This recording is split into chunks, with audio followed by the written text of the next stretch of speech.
ஒரு காலத்தில் ஒரு தாராள மனப்பான்மை கொண்ட ராணி கிருஷ்ணர் மீதான பக்திக்கு பெயர் பெற்றவர்.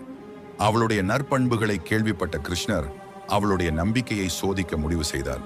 ஒரு ஏழை பையனாக மாறுவேடமிட்டு கையில் ஒரு கிண்ணத்துடன் அரண்மனை வாயிலை நெருங்கினார். ராணி சிறுவனை பார்த்து நெகிழ்ந்து அவனை உள்ளே அழைத்தார். குழந்தாய், நீ என்ன தேடுகிறாய்? அவள் மெதுவாக கேட்டாள். சிறுவன் குறும்புத்தனமாக சிரித்தான். நீ தாராளமாக கொடுப்பதை கேட்டேன். எனக்கு உணவு தருவாயா? ராணி ஒரு விருந்துக்கு உத்தரவிட்டாள். ஆனால் சிறுவன் தயங்கினான். உணவை அல்ல, அவன் சொன்னான். உன் மிகவும் பிரியமான சொத்தை எனக்கு கொடு. தயக்கமின்றி ராணி தனது கிரீடத்தை அகற்றி தனது சிறிய கைகளில் வைத்தாள். உடனடியாக சிறுவன் கிருஷ்ணராக மாறினான். அவருடைய தெய்வீக வடிவம் ஒளியை பிரகாசிக்கிறது. உன் நம்பிக்கையும் தன்னலமற்ற தன்மையும் ஒப்பிட முடியாதவை.